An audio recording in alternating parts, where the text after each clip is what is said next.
don't delay. If you have an idea, develop it, work on it, start it, launch it. Launch it when it's not perfect. Get some feedback. I think this is really important. I used to be really perfectionist, but at some point I realized that if you're being a perfectionist, you're never getting anything off the ground. A person who's doing 10 sketches is better at sketches than a person trying to do one sketch perfectly. And this is really crucial. And maybe you're going to launch your product and find out that nobody needs it, but you better do it soon. So you know that you don't have to spend years and years on it on something that people just don't need. I think that's really important to find out as soon as possible. So just don't delay the process.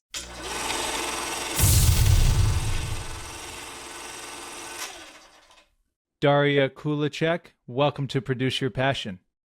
Hi, Sam. Nice to see you.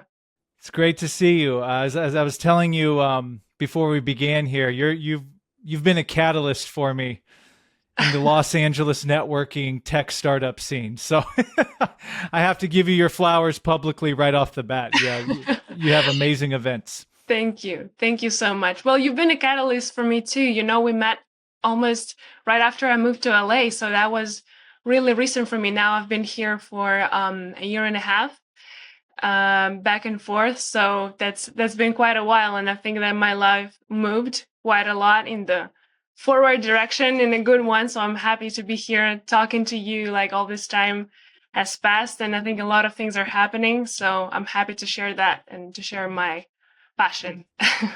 Awesome. That's right. You did. Yeah. When we did meet, we were pretty recent to Los Angeles. And this is perfect because I think this is going to be perfect for Produce Your Passion because you are someone that produces constantly. So for people that don't know you, really quick or as long or as short as you want, who are you and what do you do? So I'm an architect by education. I have a master's degree in architecture. I studied in Czech Republic, in Prague, even though I'm originally from Ukraine. And later in my life, I moved around Europe a little bit, and then I ended up in LA, like I mentioned, a year and a half ago, and kind of moved my life here and living like half in LA, half in Europe right now. I'm excited about it, and I'm working in a few industries, mostly in architecture and real estate and design. And then partially I also work in development. So I'm working on a couple of projects that I've started, I want to share with you, related to architecture, to real estate, but they're more like from the business perspective. Cool. Very cool. So let's dive right in. So and I know you have multiple. Yeah. So tell us more about these passions you've produced and what caused you to take action. Like, what inspired you and what made you go, you know what, I'm going to actually do these things. You know, Sam, actually, I guess I wanted to share with you and your listeners that I think a lot of people, myself included, I didn't consider myself much of a passion-driven person until around possibly 21, 22 years old. I just thought that I'm not this kind of person who just has this immense talent in something. Like, you know, you see opera singers and they're so prominent from very young years, and you know what you're supposed to do, you know what's your path, and it's kind of, you just follow it, right? You follow your talent. I think it wasn't my thing. I was good in a lot of things, but none of them were so overwhelmingly prevalent. So I was just trying to double down on the things that I was doing pretty well, which was drawing, mathematics. So that kind of resulted in me choosing architecture as my educational path. But when I was 21, I went on exchange in Singapore. So I went from Prague to Singapore for half a year to study architecture there. And that really opened my mind in a very different way, in terms of, I realized that you move in a different place.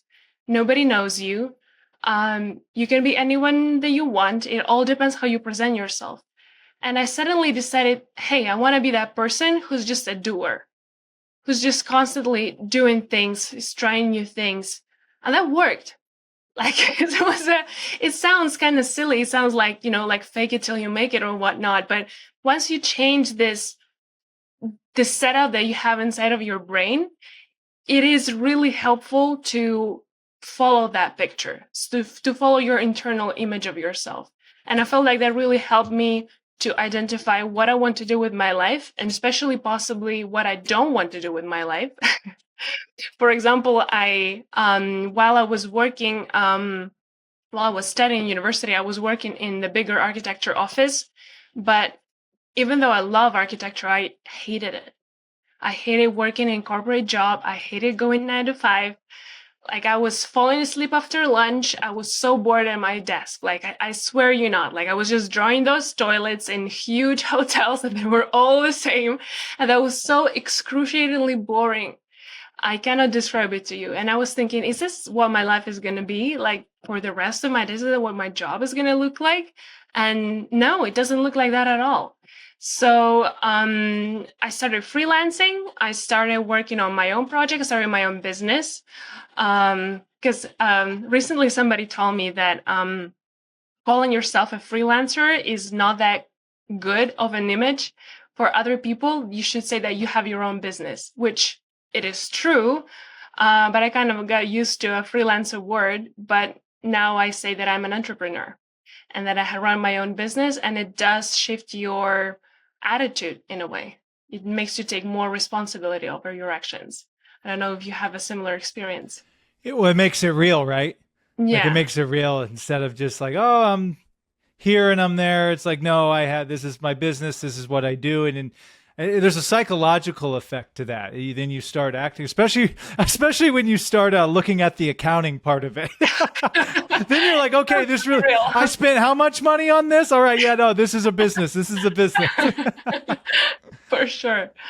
I love what you said. If we could just go back a little, how you said you just wanted to do stuff, and you said something really key I don't think anyone's brought up yet, and I think it's pivotal. Sometimes to discover what it is you are passionate about or even good at, you have to do things, and you have to do a lot of different things. And there's probably a lot of things that maybe you dabbled in or like, oh yeah, that's not it. Yeah. Could you talk about that a little more, like having that perspective and For open-mindedness to do that? For sure. So I think one of the key things for me was just to decide to do things. So I tried everything. I didn't like try everything, but I tried anything that interested me to a degree. And I even tried things that didn't interest me, just to know for sure. And I think it comes to discovering yourself. I think we live sometimes in our life and we're shaped, and our opinions about ourselves are also shaped by society, by our parents, by our families, by our friends, our schoolmates, whatnot. And we don't really know ourselves that well. And I think once, or for me, it was really helpful. Once you move to a different place, it doesn't have to be a different country or a different continent. It can be just like a town nearby or a 2-week retreat, where you just start to, okay, what do I really want? Like, just question everything that you know about yourself and try to find out things that you actually enjoy doing. And I found out that, for example, I enjoy the initial stages of the project. I enjoy ideation more than producing drawings. So how do I do that? Now I have a team that I outsource drawings to. I don't have to do drawings myself. I just have to have enough business or enough projects to cover the cost of the team. So I don't have to do that job that is not interesting for me, because there's people who prefer that part of the job. I love that. That's another thing no one said. Yes, this is great. You're giving us a lot of new material. Yeah, you're right. But by you doing those jobs you didn't like to do at first, it made you realize, like, okay, I made you realize what you like and you don't like. So instead of just abandoning it altogether, it's like, no, I can still do this, but let me put the right players in place Of to do course, these parts that I don't want to do. for sure. Because I believe there's like, people say that, oh, that work doesn't feel like work. Well, yes, to a degree, but also no. Like, there's always going to be parts that you don't enjoy as much, whether it's accounting, right? Or for me, like, I don't like the details of the drawings. I like the bigger picture. I like more ideation stage. And I know some people who hate it, which is beautiful about life. I think that's really a feature that's not a bug, in the system, like our tech friends say, that you can just use it to your own advantage. So that's pretty cool. I love that. That was great. And then what inspired you to move to Los Angeles? Like what was that motivation like? And like what was that moment of like, okay, I'm doing it? You know, I've been living in Prague for 8 years because I've studied there in university, which took me almost 6 years because I took half a year off and then half a year I was away on study exchange. And then during my master's, I was already working full time, so I didn't take like the full time classes. I was trying to reduce my hours, and I felt like I've kind of tried a lot about Prague, and it seemed too familiar. So for someone who is still young and in their really like active years, I think America is still really attractive, or United States are still attractive in the way that you have that ambition, you have that drive, and you want to go further. So in Europe, you can have a really comfortable life with a really mediocre income by a world standard. But in the US, I feel like the system is more set up for people who want to go, who want more, just in general, you know? Like I felt like I came here and I found a job like 2 weeks later. I was started going to networking events, and then 2 weeks later, they offered me to host them. And I feel like that would never happen, you know, back in Europe. Like I felt that was really different. Oh wow, so that's how it happened. You started going to them and Correct. then wow, I didn't know Right. that piece of it. Yeah. So that was actually the Startup Valley event was the first event that I went in LA. I then went to a couple of more. But later they reached out just by email I assume to everybody who attended if that they were looking for a new host. I sent them an email. They didn't reply. I sent them another email that didn't reply. That was like for a week, I think, in terms of a week. And then after a week, I was like, okay, that's enough. So I found a founder on Instagram and I texted him. And then I found the co-founder on Instagram and I texted him too that, hey, I sent you an email. I want to be a host of the event. Because I really wanted it, you know, like I felt like I really needed it. So I felt like I need to exhaust every way possible to get there. So that's how it happened. The rest is history. Yeah. Wow, and I definitely want to dive a little bit more into the event space with you maybe later on here because I think it's a really valuable tool that you mastered because your events were always everyone I've been to has always been jam packed, every single one. But before we get to that, as you know, producing your passions and building your businesses, if it was easy, everyone would do it all the time, right? For sure. You know, we have obstacles, whether it's financial or mental or emotional. What are some obstacles you have encountered on any of these projects that you're talking about? And then how have you overcome them? And maybe you're still dealing with. Could you share a little bit about that? For sure. Well, I definitely feel like there's a lot of obstacles that I haven't overcome yet. And I think that's good because otherwise I would be bored. But I feel like one of the biggest obstacles that I faced once I moved here was that I didn't know anybody.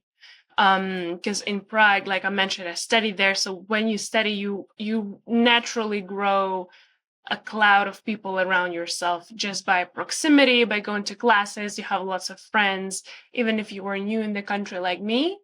So that was pretty easy. And then whilst working there, I had multiple jobs before going freelance. So I knew people in the industry. Coming here, I didn't know virtually anybody. I knew like two people in LA. So I started going to events. That was my tool. That was my bet. And I just started going really intense at it. I feel like, you know, with everything I do, I try to go with as much intensity as I possibly can put into it, physically and emotionally. And I started going to like 3 events per week, trying to meet as many people as possible, just talking to everybody. Does someone know someone? You never know, right? And I feel like becoming a host was key for me because I felt like, okay, I know only one person who meets everybody on the event, which is the event host. So that was my trick on growing my network here. Yeah, You're completely become friends with the net or the host for sure, because they because know everybody. they know everybody. And I always tell the attendees of the events, like, you come to the event, you come to me, you check in, you say hi, tell me what are you looking for, tell me who do you want to meet, because I can introduce you to anybody here, and it's not going to be awkward. Like, it's my job. So Yeah, you know, now that you say that, I remember you. Yeah, I the first event I ever went to, you actually asked me that exact same thing. So no, I think that's a really good thing because yeah, you're the first person to talk about that in particular obstacle, and networking's a huge tool. But I think a lot of people get overwhelmed. The I thought of going totally get into it. a room, oh my gosh, I don't know anybody. What do I do? I totally get it. Well, like, something that my mentor told me years ago is that everybody's just as scared to talk to you as you are to them. So by talking to them first, you're relieving them from that fear and from that expectation to start the conversation themselves. That's gold right there. I hope people are listening. This is a true host legend we have with us tonight. So these are so besides the not knowing people, what are some other obstacles that you've had to encounter in your projects and Um, passions? yeah, so another one would possibly be just governmental and financial systems. You move to a new country, you don't know how anything works. Bank accounts, credit cards, to study all those things. How do you start a DBA? How do you register? How do you trademark your business? Um, to be honest, in the US, if you want to learn, it's pretty easy. I find there's a lot of resources that are online. There's a lot of things that you can file paperwork online, so you don't actually have to like go and paperwork it, which I hate. One of those things, Yeah. which I truly hate bureaucracy. Um, and God knows in Europe, it just takes tenfold of time to register anything. Here is really fast, which I appreciate immensely. But yeah, those things were really kind of like a bottleneck for me because I had to learn them. I had to get moving. So I started studying them, but there's also a lot of resources. So I feel like now with even I'm not even mentioning internet in general, just saying like chat gpt, any sort of artificial intelligence is going to help you with filing out any paperwork online. Like that's what I'm literally doing, and I'm like screenshotting it. How do I fill it up? Help me out. There was another source that helped me a lot, which was Score Mentorship. I don't know if you know it. It's Yeah, I've heard of them. Yeah. yeah, it's like a small medium business mentorship program. It's free. And I felt like I only had 2 sessions with my mentor, but he gave me like a lot of insights and a lot of important information. Hey, for you as an architect, this is important, this is important, this is important, this is not important, this is not important. And when somebody who's really experienced tells you that, you better believe them. I love that. And then I want to I gotta interject. Did you ever see the movie The Brutalist yet? I started, but it was so long. It's really no, because yeah, you're the only architect I know. So now when I hear that word, I think of you. So are there challenges in that field? You mentioned one earlier, like when you're in your career job, just doing the same monotonous thing over and over and over again. In that field in particular, is that one of the biggest challenges? Is not getting bored and having to constantly innovate? Like I don't actually know because like that part of the job is not that much innovative for me. But you have to be a specific kind of person. For me, I feel like I'm a kind of person I work better when I work on multiple things. As you can see, I have multiple projects. I have my design practice. I have my real estate practice where I invest in fine and real estate. And then I have other projects that I help develop from financial perspective. So for me, it's really important that I can switch my focus, that I can dive deep for a couple of hours, then bend in it, next one. It's really difficult for me to just work on one solo thing for like month and month. That like It's depressing. I'm so glad you said that because, yeah, me too. Let me raise my hand. I read this book recently called Range, and it was about, because, they teach everybody, oh, you just pick one thing and you got to do that one thing and nothing else. Like, this was the exact opposite. He was saying some of the most successful people have been the people that have tried so many different things, similar to what we've started this call out with. So I agree with you. There is something when you just concentrate on something for so long, it's like you can't, you got to, especially when you're super creative, you got to go to something else just to like recharge, to go back to that. I don't know. I feel you on that one. I totally get it. Yeah. I've been trying to come back in my hobby because I'm painting as a hobby, but I don't have time for it. But I don't know if you can see like on the background, I have like a huge canvas. It's like 3 by 4 feet. Oh, wow. It's huge because I don't like small drawings. You just got to do it big, huh? I got to do it big. I have a big one in my parents' house. But I don't have time, but I've bought everything. I tried to remove every obstacle. So the only thing that I need to do is just start. So I even have my mug up here on the wall. So hopefully like I get to distract myself further from the work with something that is like not work. Because I've been trying to incorporate something like that I'm not monetizing. You know what I mean? I feel like in the US, this is a big incentive to monetize every aspect of your life, which I like. And it feeds into my personality. But in the same way, you kind of still want something that is just for the process of it. You know what I mean? Just for the road. No expectation. You're not trying to make money off it, just that creative outlet. Yeah. I love that. No, I think it's healthy to do that too. And it's interesting getting your perspective not growing up here. Uh-huh. And it makes me, because we had someone on that was an actor, and they painted the picture how their visa, they can only act. They can't do anything else for money. Like they have to act for money. Mm-hmm. So it kind of gave me an appreciation of sometimes we don't know how good we have it somewhere. Cause like you're telling me like, no, business over here is actually a lot harder. It's a lot more strenuous process. And when you can just come here and just start doing stuff, really, I mean, for lack of a better use of words, you can just start making stuff happen. For sure.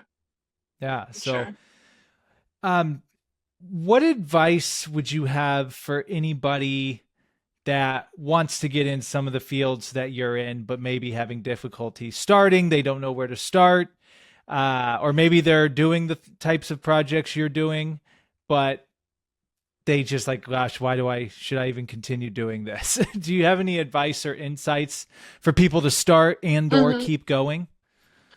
I've been listening to a lot of podcasts talking about AI and how it's gonna make us all lose jobs. Yeah.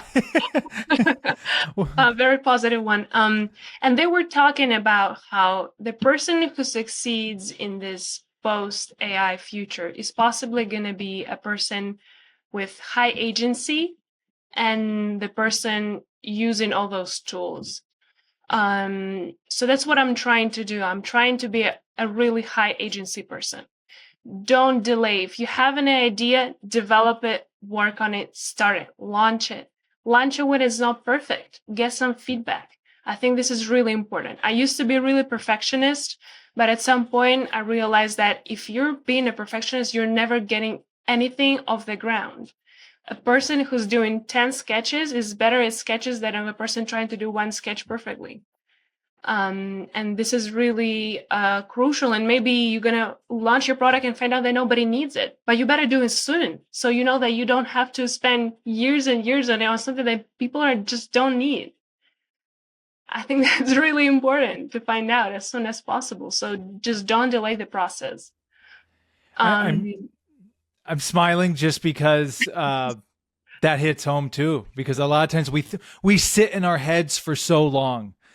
And then when you do finally do it, like you just said, well, maybe the market doesn't really want or need it. Now, if it's your passion and you just want to do it for the art of it, of course, do it. But that's a deep truth. That's That's those startup tech events, probably talking so many MVPs and investors who tell you like they're brutal like that. They're like, yeah, no, 100%. if it's not And working, stop. I've seen a lot of startups, like you can imagine. I've seen like 4 to 5 startups every week, and I see them, and they're trying to develop this product, and they're raising money, and I'm asking them, have you ever talked to any potential customers? Like you're raising $500,000 here. Like if you just want to spend it for fun, like you know, go your way. Like, but if you actually want to build something that people need, you need to test it right away. Like ask your mom, ask your friend, ask your neighbor. Hey, would you be like interested in using this product? Like what are you listening to? What kind of podcasts are you listening to? You know, and I think it's really helpful to get like from, because I know myself, and I think that what interests me interests everybody. And that couldn't be further from the truth, you know. Yeah, I was actually at your event. One of Mm-hmm. your events, I met, I believe he was an investor, and I'm paraphrasing him. I was just getting some insights, and he told me 3 months. He's like, 3 months. You build your MVP, you test it, you take it to market. If you think it, now look, does the once in a million thing happen once in a while? Of course. But he said more times than not, you test it. And if no one wants this, there's not a market, you don't, he's like, abandon ship is basically what he, but that's what he does. Like Mm-hmm. he sat from the position of looking at company after company after company. It's probably similar to you and just seeing probably people making the same mistakes or following the same patterns. For sure. Yeah. And possibly another thing that I would recommend everybody would be to start building systems in your business as soon as possible. Because I did a mistake of tying everything on myself, and then it just drains you. Like that's a highway to burnout, 100%. You have to build your systems. You have to make your process very clear for anybody to take over. Because, like one of my friends told me, a person is not a business. If your business is entirely you, it's not a business. It's just your own job. A business is something that somebody or something that can function without you. If it cannot function without you, it's not a business. So that's how I'm trying to work on my stuff too. Man, you're dropping gym after gym tonight. This is I'm going to go sit with myself for a second after hearing some of those. This is great. Uh, no, you're right. It's in as much as I don't know if it's ego, if you're just super driven, like you think, oh, I'm just going to do it. I'm guilty of that. Well, I'm just going to do it. It'll be easier. It'll be quicker. But I relate to you so much on the burnout thing. Even when you're super ambitious and you want to do it, there's a certain battery life that mentally you just get exhausted and you need breaks and you need For help. sure. For sure.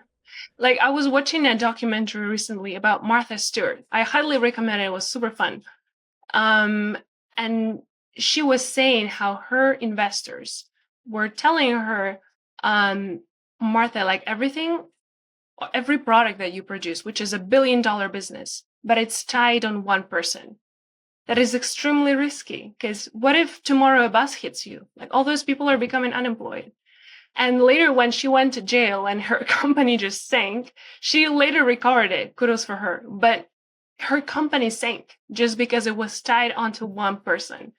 So I think it's really difficult. It's extremely difficult when your business is tied only to you because you cannot get sick, you cannot take a vacation, you cannot rest.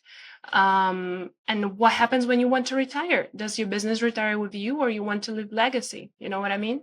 So it has to be something a little bit bigger than you. And I think it's really aspirational also to overcome your own selfishness and to build something that is more than just you. That was great. And I have to ask you, because like you said, you've seen so many startups pitch their ideas and you've talked to so many people. What, I think you named maybe some mistakes earlier. If you could name what are the patterns you see in the people whose projects never really get off the ground? And then what are the patterns maybe you see in the people that, okay, they're moving forward with this. I see it working. I feel like the products that are moving fast, first of all, are the people who bring to the pitch their product and they test it with attendees. I feel like this is a good sign of a people who actually know what they're doing. Because when they bring ideas and numbers, like it all looks good.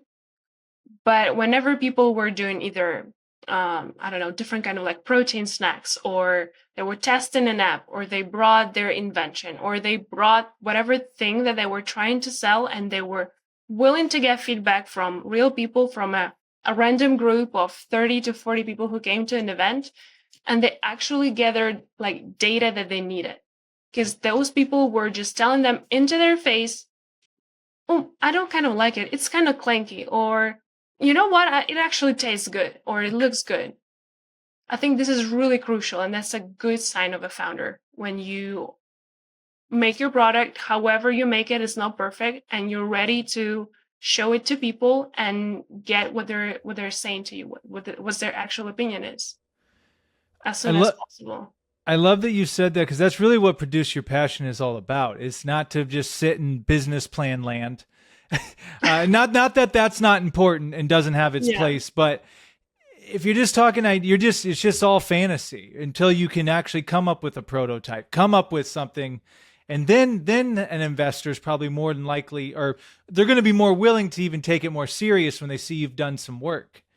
100%. And back to your point about AI, we live in an age now, before it does take over everything, I mean, you can get a website, a logo, you name it. You can launch something very quickly now, very quickly for low cost. There's really no excuse anymore.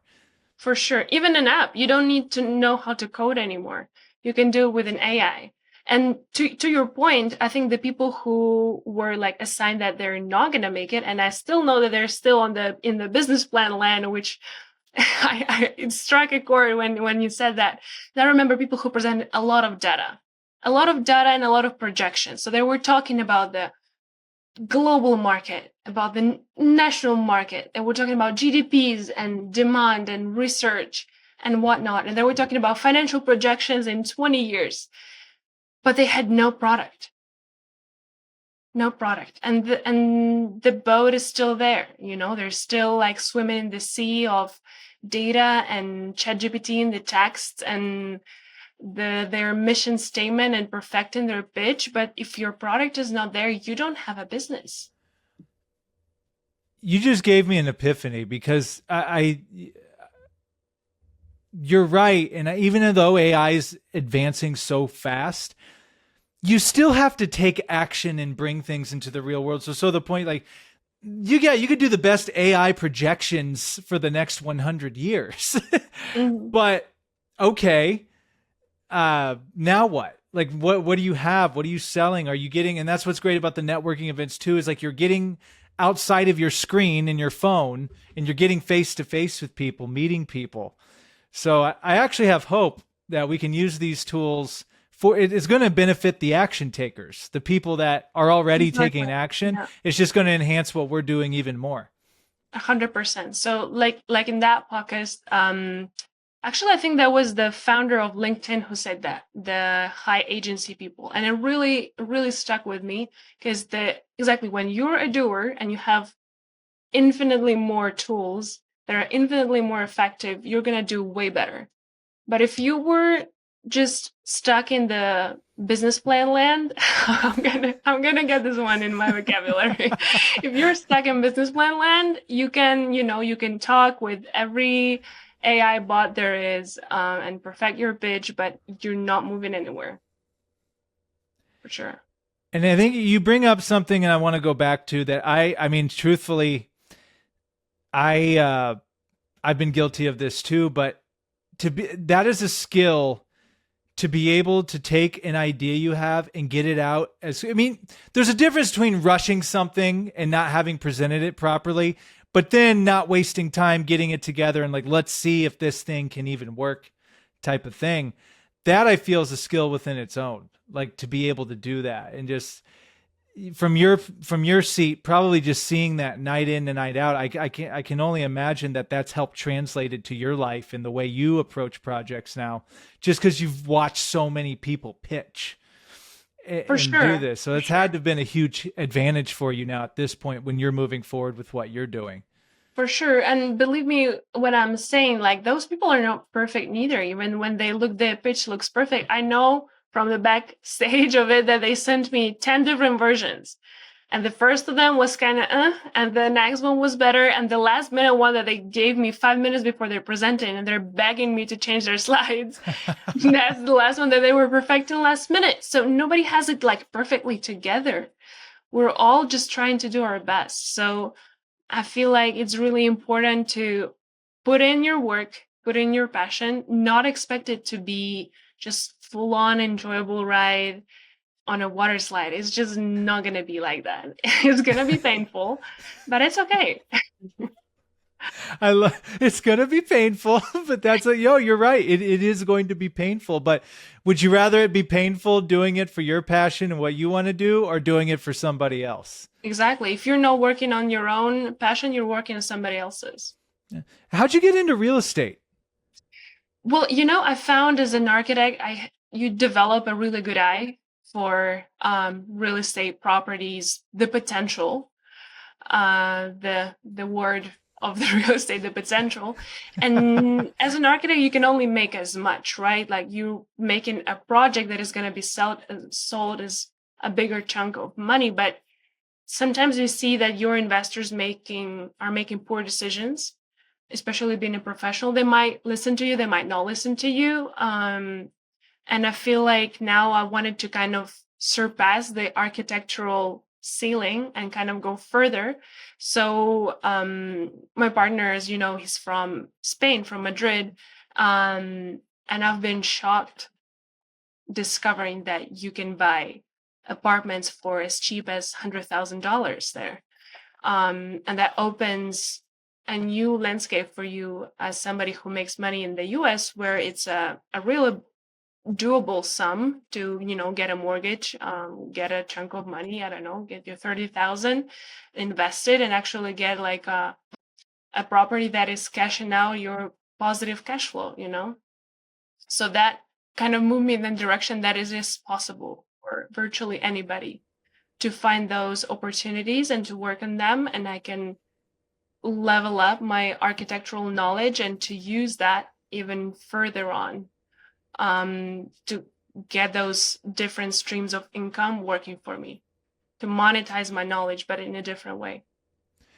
I guess that makes sense now that I think about it. Like architecture and real estate would probably, because probably, correct me if I'm wrong, but I mean, you deal with different real estate agents and people of that nature. When people, if someone buys a house, and like, oh, we want to redo everything in here, I assume that they go to someone. Then they go, oh, we got the person for this. Yeah. So it's either people who own the property or people who want to buy a property. Thankfully, some of them are smart enough to talk to an architect before they buy, which is the best decision you can do out there, folks.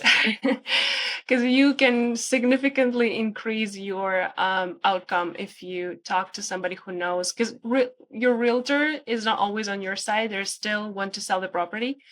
They don't know all the intricacies of construction and what is possible, what the zoning laws are, what you can build, enhance.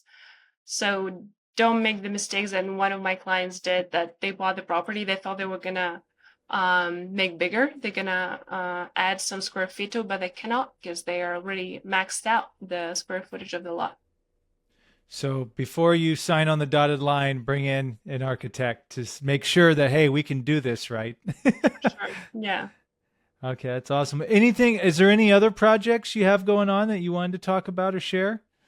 Um, well, I'm working now is a little bit more from a business perspective in real estate, raising money for a project that is going to take place in Madrid in Spain. So this is like I'm stepping in the role of a real estate developer more and more every time, which I enjoy. It is scary, exciting too. Yeah. So I hopefully love that it. comes to fruition in a few years. Well, no, Daria, thank you so much for coming on here. I've really enjoyed this conversation. And it is really cool to think about when we first met and to see, just how you're just moving along and everything. And I think it's really impressive how you came to LA and you're like, you just took action. You're like, I'm just going to start hosting these events and networking and build my network. And really, I mean, I can't imagine how many people you've met in the past year and a half living here. I mean, tons, thousands. Yeah, more than 1,000 for sure, for sure. Yeah. What if we could have you one tip for the people that are nervous going to networking events, or they're wondering if they should go to a networking event for whatever industry they're in? What would you say to those people who are hesitant to go to one? Hmm. I would say definitely go. Don't kill yourself by going to events. Like, don't go to like 5 events if going to one is already scary for you. Just go to one in a month. Just start it slow. Just start. Make sure that you're consistent rather than like overly intense. And then my second point would be possibly to dress up. I remember I saw you on one of my first events, and it really struck me that you were dressed in a suit that was really elegant. And sometimes people in LA kind of underestimate the power of dressing, I would say. And I feel like it really helps me to feel more confident and also to present yourself. You never know who you're going to meet. So just, just elevate yourself a little bit. Dress up, you're going to feel better about yourself by virtually striking a conversation with anybody. Thank you for that. Yeah, I couldn't go the sport neck and our sport coat and turtleneck. That's my event attire. Now also produce your passion apparel. For sure, for sure. I have to ask one last question with the event space. What does it, aside obviously from people showing up, but what led you to be successful in your events? Because I'm telling you, and I'm telling everyone listening and watching, I have been to Daria's events and they are packed with people. Like countless times I've been to your events, and I'm just like, there's so many people here, and I met so many cool people, great conversations, led to podcasts, other things. So you don't have to give away all your secret sauce, but what couple of factors maybe led you to having those successful events like you've had? I think first of all, I think is really important for me, when I organize events, and I guess for people who attend them, is to plan it in advance. Like, I really try to make sure that people know that event is happening, they can plan for it. Because in LA, there's a lot of logistics, right? Like, there's a lot of, you plan, you're driving, like you have your schemes. And I try to let people know 2 weeks in advance that, hey, this event is taking place. At least, maybe even better, a month in advance. That's even better, and just start preparing people mentally that they have it in mind. Oh, there was this event, end of the month happening. When is it? Let me check it out. Second of all, I really, really care. Like, I really, really care about my events. I don't get paid for them nearly enough. I don't profit from them that much, but I really enjoy them and I really care. It's really important for me that people have a good time, that everybody's greeted, everybody feels appreciated, everybody takes out from it, they have like a small benefit. Like, how can I help you? Who can I introduce you to? What are you looking for? Like, anything that I can do for you, I think I help people feel welcome and, I want to say important, but maybe taken care of, taken care of. And that helps. That helps. And then also, as you know, I have my newsletter where I always talk about other events, all the events virtually that happen in LA that I think are worth going. And it is a small newsletter. It's like almost 2,000 subscribers, but I'm proud to say that I think I know everybody on that list personally, that I've met them. And I think that helps a lot, this kind of personal accountability, that they know, like, oh, sometimes I talk to people and I'm like, oh, Daria, like, you're Daria, right? I'm like, yeah, I'm the Daria from Daria's newsletter. And it's so funny, but I think it's really important that they know the face and the person, and they have an associate that I feel like they can trust me. And this kind of like a micro community, I feel it really helps. You remind me of the saying, what is it? Your network is your net worth, in a way. Because Mhm. everyone, when they hear capital, they're thinking finance, but I have a couple people they're really big on social capital. That's a whole other thing. And that can be valuable in its own way. So just knowing all these people, and you do have a fantastic newsletter, and I love how you really are promoting so many people in Los Angeles all the For sure, time. So it you've created community. doesn't cost me anything, just a little bit of my time, and I know that everybody in that community is really passionate about what they do, so I want to help them. Why not? And that actually, I wanted to mention that I'm working with this new app that is called Give Magix. And that app helps people give away things for free. So when you register on that app, you can receive and give things for free, things that are in the realm of your expertise, or there's a couple of cafes that you can buy a coffee and kind of like pay forward for somebody, or take a free one because somebody prepaid it for you. And those events, we have them, I think, every other week, brunches. And you come, you share, because sometimes, networking events can feel a little bit transactional. So that's what we're trying to fix. We're trying to make it a little bit more on the giving terms. It's about people who want to share and help other people free of charge, just because, just because why not? I think the world deserves a little bit of kindness sometimes. I love, and that's going on right now. Like you're doing that right Yes, now. yes, Wow. yes. Yeah, you are right. Like that is the thing about events too. It does feel transactional, or you feel. I've actually had conversations, and I get it, right? Like people go to events sometimes with a purpose. I'm looking Mm-hmm. for this in particular, and if this person doesn't have that, I got to move on. But it's like, geez, you at least could have said bye, nice to meet you before you checked out. I get it. I get it. So I want to make sure I understand because it sounds really cool. So people are ahead of time telling the app or like, hey, here's what I want to offer to somebody. And then you all get in the same, go to the same event. So I want to make sure I you understand. register on the app. Okay. And before you can register, people screen you. So you kind of say, hey, this is me, what I'm doing. You add a picture. This is necessary, I feel like. Like there's no like anonymous bots or whatnot. We're all real people. And on your profile, you can list what you can give away for free. So I don't know, if you're a yoga teacher, you can say, hey, I can advise you on your yoga practice, or I can share some tips. Or if you're an architect, you can say, hey, before you buy a house, you can call me. It's not a problem. You can just, call me and I can tell you what I know or what I think about it. So those things. And then you can come to event. The events are free. That's the whole point. The events are free. They're sponsored by different sponsors. But you can go in that room knowing that nobody is gonna try to, not to take advantage of you, but to use you in a way, so you can feel really comfortable. It's a really like benevolent environment for everybody. And do people know this information going into the event? Like, is there a way to get on Yeah, the app and like, oh, okay, they that's pretty can cool. see the guest list, and yeah. Oh, And the app congrats. also, I think there's AI within that app that helps you like connect you with other people. So it can, oh, you should talk to this and this and this person based on your Oh, interest. and what's the name of it again? Give Magix. Wow, that's amazing. Yeah, that's really good. It would make sense that you would be involved in something like that with the vast amount of experience you have with events. Yeah, it's fun. It's fun. Yeah.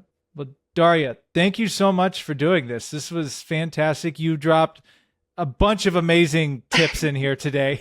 Thank uh, you. before we'll get to final word, but if people want to get a hold of you, check out any of the projects you're doing, check out the app you just mentioned, sign up for your newsletter, where are the places people need to go online to check everything out? So if you want to check out my architecture and design jobs of me and my team, you can go on bondesigns.com. I'm going to send all the links to you. I guess we'll add it to the description so people can see it. If you're interested in learning more about investing in real estate overseas in Spain, like I do it, you can find it on insidejobconcierge.com. If you want to sign up for my newsletter is on Beehive. And the name is Daria Startup Newsletter. It's really straightforward. I don't want to change the name because it's me and my newsletter. And yeah, check me out on LinkedIn. It's Daria Kulachek. It's who I am. You can find me, add me, we can chat. Happy to talk. Perfect. And if they want to check out the event app, can they go somewhere to check that out too? Oh yeah, it's givemagix.com. Awesome. Really cool. And yeah, we'll put everything in the description too, For sure. so people can check it out. Anything else that you'd like to share before we get out of here? No, I guess just follow your passion. I think it's really cool what you're doing, Sam. I think it's really helpful. And I think, with all the technological advancements, it's going to all come down to our passions, our interest, and us following our heart, being doers, being really proactive about it. So awesome. I'm optimistic about the future. You know what? I'm more optimistic after talking to you during this call. No, I think it's anytime there's big changes, like we're like, oh, we don't want things to change, but life is nothing but change. It's always going to be change. And I maybe if we could have if I could ask you one final question, and I know you've shared a lot about this already, because you're somebody who you're around a lot of different people, a lot of different circles, especially startup tech AI. Besides AI, what other industry do you see, or maybe that's getting slept on a little bit, that maybe people should be paying more attention to?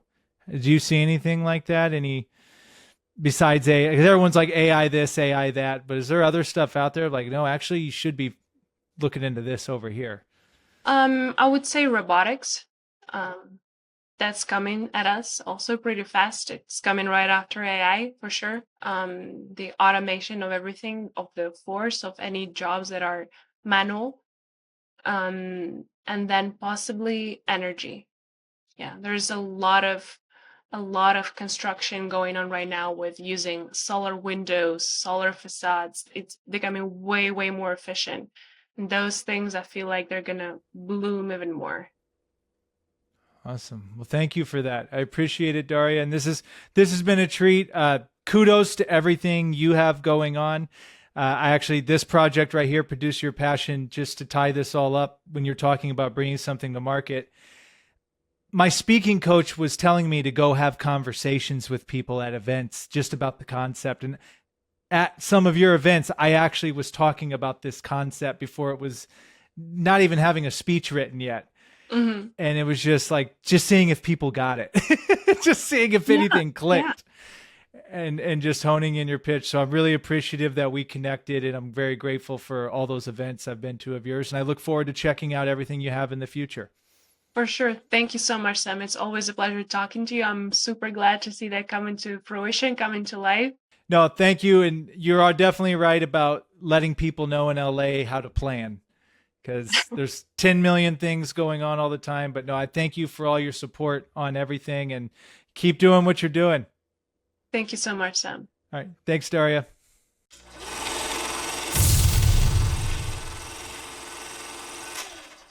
Thank you for tuning in. To learn more, go to produceyourpassion.com.